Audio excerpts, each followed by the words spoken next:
Bueno, nuevamente estamos aquí en nuestro programa Cáncer, un encuentro personal.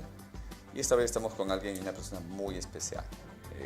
Es un colega mío, es el doctor Arturo Valenzuela. Lo tenemos aquí. Gracias, Doctor, Arturo, ¿cómo está? por darnos el gusto de conocerte, por la valentía de venir aquí a nuestro programa, por también ese aplomo tuyo para poder estar sentado aquí, porque tu mensaje va a llegar a muchas personas y estoy seguro que puede ayudar a otras también, ¿no? Gracias, doctor, de verdad por sus palabras y de verdad que sí, es un motivo importante de poder transmitir esto que uno lo pasa, como colega uno lo puede vivir día a día, pero como paciente ya lo experimenta de otra forma. Sí, eso tú lo dices muy claro, por ejemplo, ¿no? Lo dices muy claro porque una cosa es ser el que está al otro lado del escritorio, Pero, el que está de bata blanca, y otra cosa es el que está al otro lado, digamos, como paciente. siente, Y cuando uno como médico siente la enfermedad, pues es otra cosa, ¿no? exactamente, se siente, se padece y lamentablemente a veces lo puedo decir, es conocer la evolución de la enfermedad y eso hace que sea a veces un poco más duro en nuestro caso, ¿no? A diferencia de otras profesiones que a veces por desconocimiento no tienen el arraigo de tener la amplitud, pero al final la enfermedad es igual en todos, ¿no? Así es, ¿no? Dice por ahí que el peor paciente es el mismo médico, Y sí, yo lo he comprobado. ¿no? El peor paciente es el mismo médico, ¿no? Pero bueno, pero también existen médicos muy valientes y tú eres uno de ellos. ¿Sabes qué? Me gustaría muchísimo que nos contaras un poco acerca del problema tuyo, la historia de tu enfermedad. Ya, bueno, esto empezó en el año 2017, en mayo. Fue de un momento a otro, no hubo sintomatología aparente, más que todo una molestia digestiva como un ardor, que todo el mundo lo tiene, una pirosis como lo conocemos, pero como ¿Qué edad tenías aquella vez? 34 años. 34 años. 34 años. Bastante joven. Joven, exactamente. Y mi tratamiento era básicamente con antiácidos, tratamientos cuando tenía esas molestias, después de alguna Como comida. para una gastritis, Exactamente. ¿no? Los antiácidos, no pensaste que había pues más allá de una inflamación gástrica. Exactamente. Y que se asociaba básicamente a comidas picantes o muy condimentadas, que cuando uno comía no tenía molestias. Mi debut en sí ha sido con un cuadro de hemorragia digestiva alta. Ha sido con un vómito sanguinolento. Yo justamente estaba trabajando en ese momento y me auxiliaron y llegué a la emergencia donde me hicieron una endoscopía bastante rápido y donde de inmediato dieron el diagnóstico de un Bormann 3, ¿no? Un cáncer de estómago. Exactamente. Cuando es un Bormann 3 se encuentran lesiones ulceradas, tumorales, en gran parte del estómago. ¿No? Y fue así, digamos, muy agudo. Naturalmente eso como no había sentido más allá de esos pequeños ardores. Nada más ardores y no he tenido la sintomatología que todos los colegas preguntamos o se pregunta. No hubo baja de peso, no hubo anemia, no hubo cansancio ni fatiga. Yo me puedo decir de que yo estaba haciendo una actividad deportiva casi todos los días, de una actividad de más de una hora. Pero a mí me comentabas que podías correr varios kilómetros por día y aún estando con el problema. Exactamente, o sea, días previos yo he hecho actividades deportivas de alta intensidad, fútbol, ciclismo, que son las actividades que me gustaban hacer y que de verdad no he sentido ninguna molestia.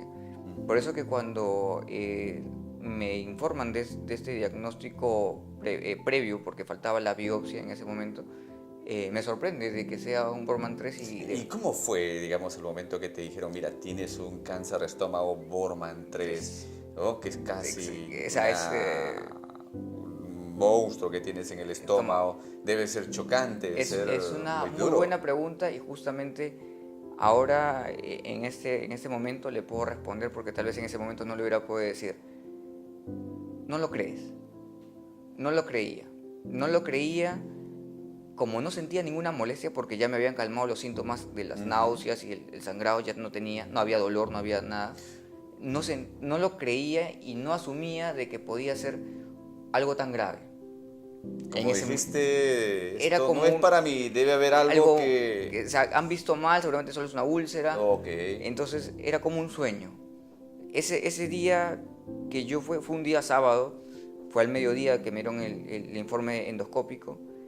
Ha sido un sueño que duró hasta la fecha que me dieron la biopsia, que fueron a los 5 días más o menos.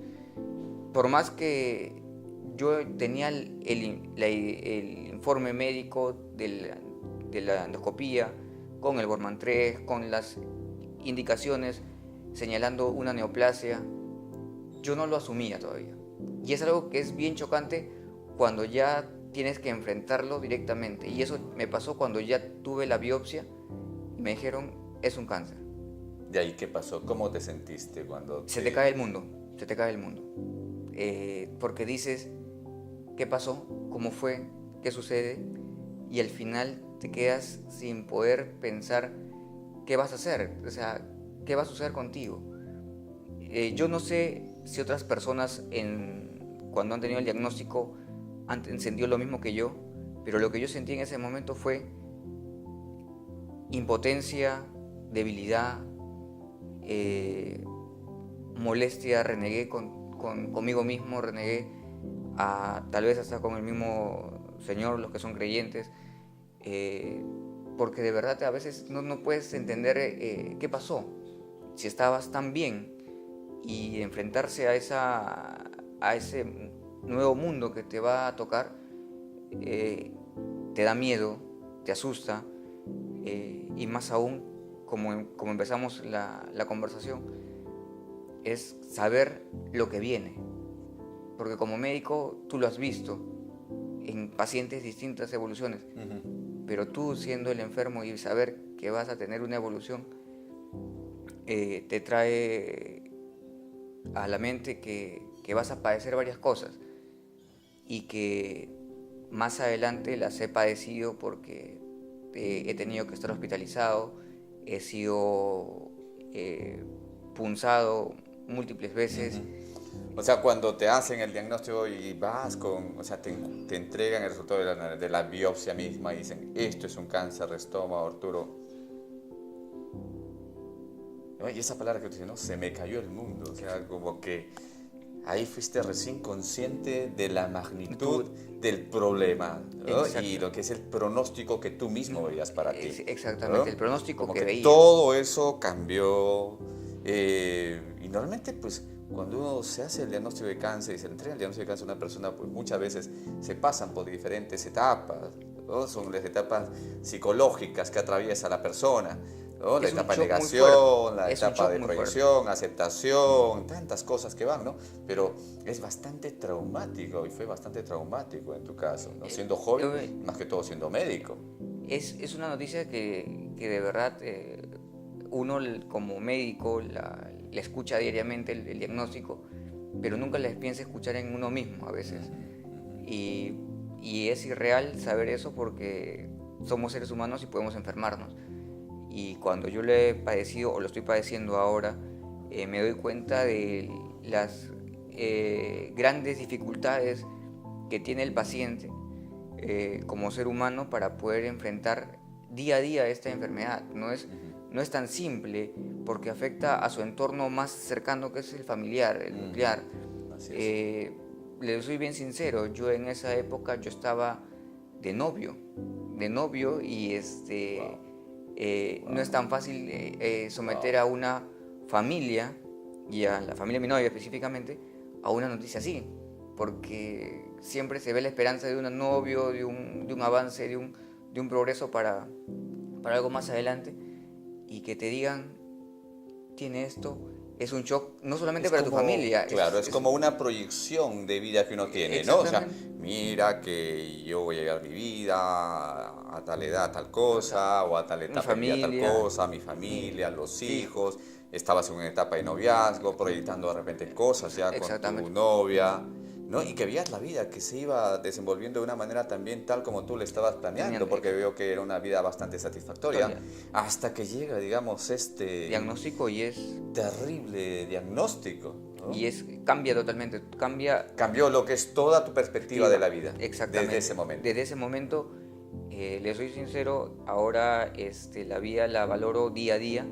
No es como uno a veces dice acá a 10 años, a 5 años haré tal cosa. No, yo he aprendido a valorar mucho más el tiempo con las personas, a valorar la amistad, que es algo que me llena de emoción. Eso es algo muy importante lo que dices, ¿no? Has aprendido a valorar la vida, los días, las horas, las personas, el amor, la verdadera amistad, las cosas sencillas de la vida, quizás, ¿no? De lo que tanto se habla, ¿no? Valora las cosas sencillas de la vida, las cosas no están en el dinero, la superficialidad, las cosas materiales, ¿no? Pero tú eres un ejemplo, digamos, de cómo realmente esas recomendaciones de vida que a veces vienen pues de un conocimiento ancestral, sabio, no lo tenemos simplemente en forma de lemas, dichos, memes, se comparte por internet, tantas cosas, ¿no? Pero no es nada evidencial para la persona, ¿no? Como la persona es, bueno, sí, qué bonito, ¿no? Sí, bonito, gracias por este mensaje, pero igual seguimos lo que es nuestras cosas bastante robotizados, digamos, sí.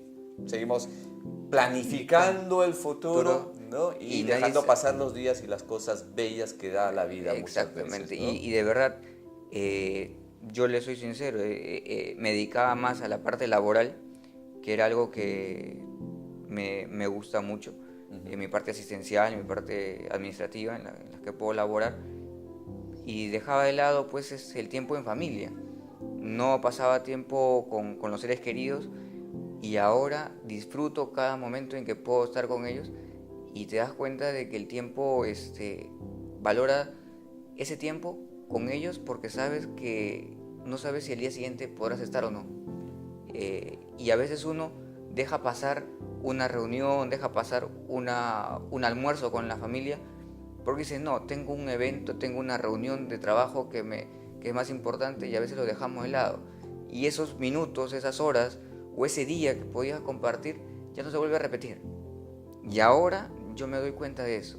Y eso me ha ayudado mucho, y gracias a Dios pude culminar la etapa de noviazgo, me casé. Logré me logré casar, justo gracias a Dios, logré casarme, culminar eso con apoyo de mi familia y la familia de mi novia, ahora bueno, de mi esposa. Y algo que aprendí fue, cumple las metas poco a poco. Y así poco a poco he ido llegando. No ha sido tan fácil tampoco, ha sido difícil porque he tenido recaídas, he tenido complicaciones nuevamente de esta enfermedad, y el tratamiento también es bastante agresivo el que he recibido, pero me ha permitido irme levantando poco a poco y poder aprovechar las oportunidades que me da la vida y conocer mucha gente en ese entorno que yo de verdad desconocía. Conocía la oncología como médico, pero no específicamente. Porque normalmente pues muchos médicos, o la mayor parte en lo que es en los estudios de pregrado, normalmente la parte de oncología es muy pequeñita, es muy limitada, ¿no? A pesar de que el cáncer es un problema de salud pública muy grande, importante, terrible, y el estudiante de medicina no tiene, digamos, una educación adecuada. Más aún, la mayor parte de los médicos pues son bastante limitados en sus conocimientos respecto al cáncer mismo. Es que justamente a veces lo tenemos como un tabú, a veces al cáncer, sabiendo que es un problema. Aún siendo médicos. Sabiendo que somos médicos, a veces no predicamos con el ejemplo también. Claro. Tenemos a veces los malos hábitos alimenticios de las trasnoches, comemos comida rápida. Claro. Imagínate, ¿no? Nosotros como médicos, ¿no? Deberíamos ser digamos, como lo que es la figura, el símbolo máximo de salud. O sea, el médico debe estar saludable, ¿no? Debe alimentarse bien, debe dormir bien, debe practicar deporte frecuentemente, debe ser, digamos, el ejemplo de cómo cuidar la salud. Porque también es difícil imaginarse que una persona, digamos, con qué tipo de moral me puede dar algún tipo de indicación médica si también está enferma, ¿no? Si de repente está con sobrepeso, está con depresión, o tiene un carácter neurótico, o tiene algún tipo de trastorno de tipo psicopático, ¿no? O muchas cosas. Lógicamente no existe la persona 100% sana, pero los médicos deberían ser los primeros en estar preocuparse lo por más sano posible, y preocuparse por su salud. Exactamente. ¿no? Y eso es algo que no se enseña en la facultad, no se enseña en los hospitales. Yo justamente ahora, pues, cuando alguien me pregunta, yo les recomiendo ahora, cuídense mucho a colegas jóvenes, cuando están full trabajo, full guardias, me dicen, estoy haciendo 3 turnos de noche, y yo les digo, cuídense bastante, le digo, porque eso maltrata bastante la alimentación. Ahora me preocupo en mi familia, en mis amigos, cuando estoy en el trabajo, ya almorzaron, ya comieron, porque antes ellos se preocupaban por mí, y yo de verdad, pasar 1 hora más, 2 horas más, 3 horas más que no comas, decías, no, pues después como algo rápido y ya pasó.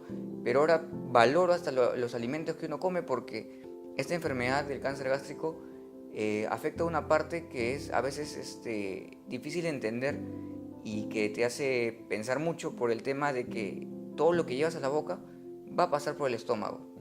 Y al pasar por el estómago te puede hacer bien o te puede hacer mal. Y yo he aprendido con esta enfermedad hasta valorar qué alimentos son saludables, qué alimentos tienen que ser hervidos, y eso yo como médico no lo aprendí en la universidad. Y eso es lo que hasta nosotros como médicos muy poco también valoramos, porque estamos con el menú, estamos con lo que es ahora la comida chatarra, ni siquiera nos damos tiempo para poder revisar un libro sobre nutrición, para investigar qué es, digamos, un antioxidante, qué cosas son las vitaminas, qué cosa es un ácido graso tipo omega 3, omega 9, y eso ahora, la curcumina y tantas cosas ahí buenas que existen, ¿no? Exactamente, yo he aprendido un montón.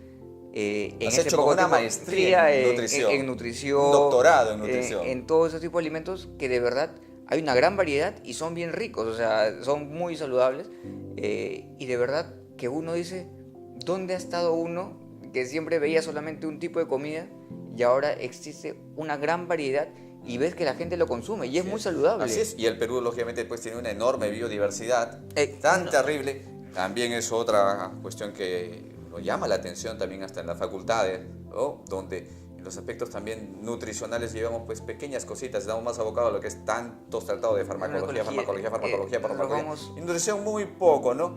Pero teniendo lo que es una biodiversidad enorme como un país, ¿no? Tenemos cantidad, digamos, de fuentes alimenticias, pues no tener conocimiento de eso y no utilizarlo para nuestro bienestar, eso es un pecado terrible, un pecado mortal. Yo diría que es una abominación, teniendo tantas cosas aquí en nuestro país, ¿no? Exactamente. ¿No? Que estemos comiendo ahí cochinadas. Lo mismo, ¿no? de siempre, o las mismas comidas chatarra, como se les dice, todos los días, o que te inunden de información de eso y no puedas aprovechar la rica información y el rico sabor que tienen estos alimentos saludables que hay, que justamente... ¿Y qué alimentos, digamos? ¿Qué Mira, cosas? ¿Cómo cuéntanos un poco? Por ejemplo, he aprendido a comer, por ejemplo, la cúrcuma, es algo que yo no sabía que era, se usa como un aderezo para las comidas y es muy saludable y se considera como anticancerígeno. Después está las masas de quinoa, de kiwicha, que las he comido y sin hacer publicidad, hay lugares donde venden una de las cosas que más me fascina y que no he dejado de comer, pero es mi debilidad, son las pastas y la pizza, por ejemplo. Y he encontrado un lugar donde te hacen la pizza con masa de quinoa, de kiwicha. Ah, caramba. Entonces, imagínate qué delicia. Exactamente, ¿no? Y todo es orgánico, la cubierta y todo eso. O sea, tú con eso, tú te quedas sorprendido, ¿no? De comer una comida... Si nos haces una consulta ahí, no dejas el nombre del sitio después para poder ir, ahí lo vemos, dejamos, porque van a preguntar. Seguramente. Van a preguntar, ¿dónde está comiendo el doctor Valenzuela? De verdad, de verdad tengo que ir ahí. Y de verdad, he ido conociendo lugares, por ejemplo, también donde ya no hay carne, sino es otro tipo, es gluten, es carne de soya, y la preparan con guisos espectaculares. He ido a ferias saludables, que es donde te preparan cakes, pies, donde no tienen que usar pues cosas artificiales.